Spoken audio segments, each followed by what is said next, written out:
আমরা খালি চোখে উপরে কি দেখি? আকাশ। আসলে আমরা আকাশ দেখি না, এটা দেখি মহাশূন্য, স্পেস।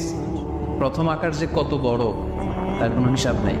এই যে পৃথিবী থেকে সূর্য 13 লক্ষ গুণ বড়, পুরো পৃথিবীটাই তো আমাদের দেখার সুযোগ হয়নি। এই পৃথিবীর চেয়ে নাকি এবার সূর্য কয় গুণ বড়? Can you imagine that? 13 লক্ষ গুণ বড়। সূর্যের চেয়ে এরকম কোটি কোটি গুণ বড় তারা আছে। এরকম বিলিয়ন বিলিয়ন তারা নিয়ে আমাদের গ্যালাক্সির নাম হচ্ছে মিল্কি ওয়ে। এটার পরে আরেকটা গ্যালাক্সি সবচেয়ে কাছের অ্যান্ড্রোমেডা, ওটা আরো বড়। ওইখানে বিলিয়ন বিলিয়ন ট্রিলিয়ন গ্যালাক্সি।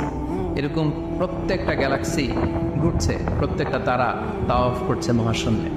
এরকম হাজার কোটি তারা নিয়ে আমাদের প্রথম আকাশের মহাশূন্য। প্রথম আকাশ কিন্তু অনেক উপরে। এই যে নাসার বিজ্ঞানীরা, অমুক বিজ্ঞানীরা রকেট দিয়ে এখানে যায় ওখানে যায়, এরা প্রথম আকাশের 1 কোটি ভাগের 1 ভাগও এখন অর্জন করতে পারেনি।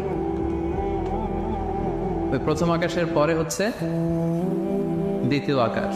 ওই দ্বিতীয় আকাশের তুলনায় প্রথম আকাশটা কত ছোট শোনেন। আপনার হাতের আংটি যদি আপনি বিশাল মাঠের মধ্যে ছেড়ে দেন, একটা মরুভূমির মধ্যে ফেলে দেন, পুরো মাঠের তুলনায় হাতের আংটি যত ছোট, আল্লাহর দ্বিতীয় আসমানের তুলনায় আল্লাহর প্রথম আসমানটা ঠিক তত ছোট। দ্বিতীয় আসমান আরো বড়, তৃতীয়টা আরো বড়। যত উপরে ঊর্ধ্বাকাশের যত কাহিনী একটার চেয়ে একটা বড়, এরকম 7টা আকাশ। তার উপরে সিদরাতুল মুনতাহা, বর্ডার এরিয়া। তার উপরে লা জামান লা মাকান, ওইখানে সময়ের হিসাব নাই, স্পেস নাই, সময় নাই। কারণ আল্লাহর সময় দিয়ে বাঁধা যায়? আমাদের জন্য বসতে জায়গা লাগে। আল্লাহর পজিশন নিতে কি জায়গার প্রসঙ্গটা আসে না? কারণ লাইসা কামিসলিহি শাই, উনি কারো মতো না, উনি উনার মতো। ওয়ালাম ইয়াকুল্লাহু কুফুয়ান আহাদ, তার মতো কেউ নাই। তো তিনি কার মতো? তিনি তার মতো। তার মতো কেউ নাই, তো তিনি কার মতো?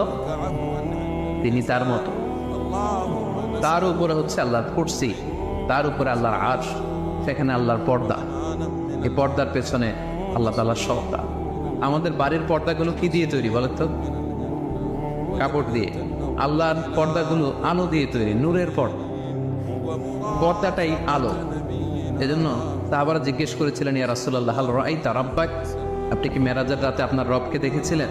রাসূল সাল্লাল্লাহু আলাইহি ওয়াসাল্লাম বলেছিলেন, নূরুন আন্না আরাহু, হয়তো নূর, আলোর পর্দা, চোখ ঝলসে যাওয়ার মতো অবস্থা। আমি কীভাবে দেখি? তার মানে সরাসরি দেখেননি। আল্লাহ তাআলার সাথে সিক্রেট মিটিং হয়েছিল, কনভারসেশন হয়েছিল, কথাবার্তা হয়েছিল। তার উপরে হচ্ছে আরশ। ওই আরশের ছায়ার নিচে কিয়ামতের ময়দানে আল্লাহ তাআলা 7 শ্রেণীর ব্যক্তিকে স্থান দেবেন। কয় শ্রেণী?